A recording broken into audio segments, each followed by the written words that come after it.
ಜಯ ಕರ್ನಾಟಕ ರಕ್ಷಣಾ ಸೇನೆ ಸುರಪುರ ತಾಲೂಕು ಘಟಕ ಇದ್ದು ತಮ್ಮಲ್ಲಿ ವಿನಂತಿಸಿಕೊಳ್ಳುವುದೇನೆಂದರೆ ಕರ್ನಾಟಕ ನಗರ ನೀರು ಮತ್ತು ಒಳಚರಂಡಿ ಮಂಡಳಿ ವತಿಯಿಂದ ನಮ್ಮ ಸುರಪುರ ತಾಲೂಕಿಗೆ ಕುಡಿಯುವ ನೀರಿನ ಯೋಜನೆ ಬಂತು.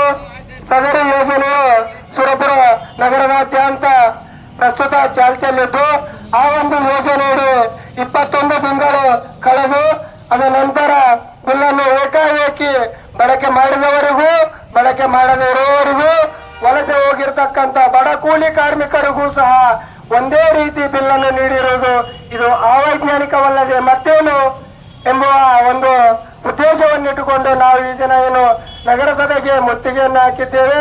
ಈ ಒಂದು ದುರುದ್ದೇಶದಿಂದ ತಾವೇನು ಈ ಒಂದು ದುಪ್ಪಟ್ಟು ಬಿಲ್ಲನ್ನು ನೀಡಿದ್ದೀರಿ, ಇದು ಬಹಳ ತಪ್ಪು. ಈ ಒಂದು 2023ರಿಂದ 2024 ಡಿಸೆಂಬರ್ ವರೆಗೆ ತಾವೇನು 21 ತಿಂಗಳ ಬಿಲ್ಲನ್ನು ನೀಡಿದ್ದೀರಿ, ಅದು ಸಂಪೂರ್ಣವಾಗಿ ಕೈ ಬಿಡಬೇಕು. ಯಾಕಂದರೆ ಬಹುತೇಕ ಬಳಕೆ ಮಾಡಿರ್ತಕ್ಕಂಥವ್ರು ಬಹಳ ಕಡಿಮೆ. ತಾವೇನು 120 ರೂಪಾಯಿಯನ್ನು ನಡವಳಿ ಪ್ರಕಾರವಾಗಿ ಮಿನಿಮಮ್ ಚಾರ್ಜ್ ಅಂತ ನಿಗದಿಪಡಿಸಿದ್ದೀರಿ. ಆಕ್ಚುಲಿ ಅದು ನಡವಳಿ ಪ್ರಕಾರವಾಗಿ ತಾವೇ ಕೊಟ್ಟಿರ್ತಕ್ಕಂಥ ನಡವಳಿಯಲ್ಲಿದೆ. ಮೀಟರ್ ಇಲ್ಲದೆ ಇರುವಂತವರಿಗೆ ಮಿನಿಮಮ್ ಚಾರ್ಜ್ 6 ತಿಂಗಳ ಒಳಗೆ ಕೊಡಬೇಕು. 6 ತಿಂಗಳ ನಂತರ 15% ರಷ್ಟು ಹೆಚ್ಚಿಗೆ ಮಾಡ್ಬೇಕಂತಕ್ಕಂಥದ್ದು ತಾವು ಕೊಟ್ಟಿರ್ತಕ್ಕಂಥ ನಡವಳಿಯಲ್ಲೇ ಇದೆ. ಆದರೆ ತಾವು ಮೀಟರ್ ರೀಡಿಂಗ್ ಇದ್ದರೂ ಸಹ ಎಲ್ಲರಿಗೂ ಮೀಟರ್ ಅಳವಡಿಕೆ ಮಾಡಿಯೂ ಸಹ ಮೀಟರ್ ಅನ್ನು ಪರಿಗಣಿಸದೆ, ತಾವು ಕೊಟ್ಟಿರುವ ಮೀಟರ್ ರೀಡಿಂಗ್ ಅನ್ನು ಪರಿಗಣಿಸದೆ ದುಪ್ಪಟ್ಟು ಆಗ್ತಕ್ಕಂಥ ಒಂದು ಏನು ಮಿನಿಮಮ್ ಚಾರ್ಜ್ ಏನಿದೆ 120 ರೂಪಾಯಿ ಅದು ಕೊಟ್ಟಿರ್ತಕ್ಕಂಥದ್ದು ಬಹಳ ತಪ್ಪು. ತಮ್ಮ ಇಲಾಖೆ ವತಿಯಿಂದ ಇದಕ್ಕೆ ಕೊಡುಗೆ ಏನಿಲ್ಲ. ಕರ್ನಾಟಕ ನಗರ ನೀರು ಮತ್ತು ಒಳಚರಂಡಿ ಮಂಡಳಿ ಅವರು 185 ಕೋಟಿ ವೆಚ್ಚದಲ್ಲಿ ಈ ಒಂದು ಯೋಜನೆ 5 ವರ್ಷಗಳ ಕಾಲ ಮೇಂಟೆನೆನ್ಸ್ ಇನ್ಕ್ಲೂಡಿಂಗ್ ಇಟ್ಕೊಂಡು ಕೊಟ್ಟಿರ್ತಕ್ಕಂಥದ್ದು. ತಾವೇನು ರೆವೆನ್ಯೂ ಸಲುವಾಗಿ ಕಲೆಕ್ಷನ್ ಮಾಡ್ತೀರಿ, ಮಾಡಿ ಬೇಡನಲ್ಲ. ಇದಕ್ಕೆ ಈಗ 21 ತಿಂಗಳ ಬಿಲ್ಲಿಂದ ತಮಗೇನು ಆಗಬೇಕಾಗಿಲ್ಲ. ಆ ಒಂದು 21 ತಿಂಗಳ ಬಿಲ್ಲನ್ನು ಇಲ್ಲಿ ಕೈ ಬಿಡ್ರಿ. ಇಲ್ಲಿಂದ ಜನವರಿಯಿಂದ ಏನ್ ಕೊಡ್ತೀರಲ್ಲ, ಅವಾಗಿಂದ ಯಥಾಸ್ಥಿತಿ ಮೀಟರ್ ರೀಡಿಂಗ್ ಏನಿರುತ್ತೆ ಆ ಪ್ರಕಾರವಾಗಿ ತಾವು ಬಿಲ್ ಕೊಡಬೇಕು. ವಲಸೆ ಹೋಗಿರ್ತಕ್ಕಂಥ ಕೂಲಿ ಕಾರ್ಮಿಕರು, ಬಡ ಕಾರ್ಮಿಕರು ಅವರೆಲ್ಲರನ್ನೂ ತಾವು ಪರಿಗಣನೆಗೆ ತೆಗೆದುಕೊಳ್ಳದೆ ಈ ಒಂದು ಅವೈಜ್ಞಾನಿಕ ಬಿಲ್ಲನ್ನು ತಯಾರಿಸುತ್ತಿದ್ದೀರಿ. ಇದು ಬಹಳ ತಪ್ಪು. ಎಲ್ಲ 31 ವಾರ್ಡಿನ ಜನ ಒಂದು ಆಶಾ ಮನೋಭಾವನೆಯಿಂದ ಜನರ ಒಂದು ರಕ್ಷಣೆ ಮಾಡ್ತಾರೆ. ಜನರಿಗೆ ಅನುಕೂಲವಾದ ರೀತಿಯಾಗಿ ಜನರ ಧ್ವನಿಯಾಗಿರಲಿ ಅಂತಕ್ಕಂಥ ಮಾತಿಂದ ಒಂದು ಮತಯಾಚನೆ ಮಾಡಿ 31 ಜನ ನಗರಸಭೆಗೆ ಸದಸ್ಯರನ್ನು ಆಯ್ಕೆ ಮಾಡಿ ಕಳಿಸಿ.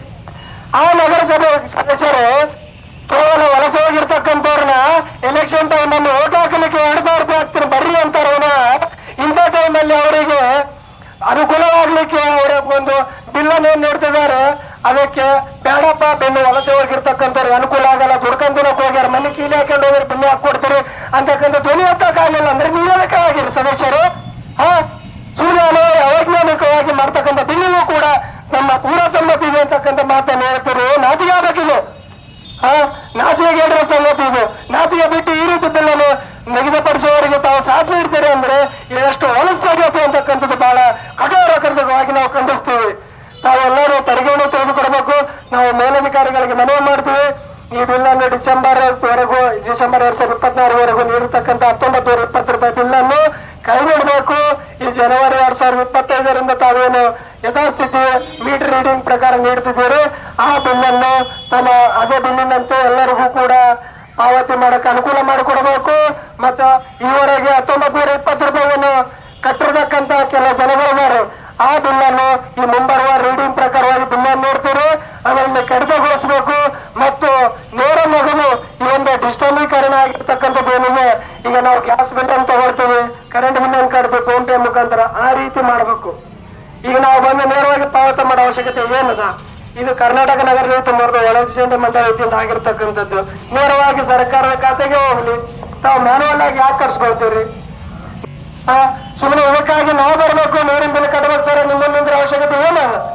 ಎಲ್ಲಾನು ಡಿಜಿಟಲೀಕರಣ ಮಾಡ್ತೀರಲ್ಲ, ಮ್ಯಾನುವಲ್ ಆಗಿ ಯಾಕೆ ದುಡ್ಡು ಕಟ್ಕೊಳ್ತಾರೆ? ಇದನ್ನು ನಾವು ಖಂಡಿಸಿ ಈ ಒಂದು ಡಿಸಿ ಅವರಿಗೆ ಬರೆದಿರ್ತಕ್ಕಂಥ ಮನವಿ ಪತ್ರವನ್ನು ನಮ್ಮ ತಾಲೂಕಿನ ಗೌರವಾನ್ವಿತ ತಹಸೀಲ್ದಾರ್ ಅವರಿಗೆ ನೀಡುತ್ತಾ ಮನವಿ ಮಾಡ್ತೇವೆ. ಅಷ್ಟು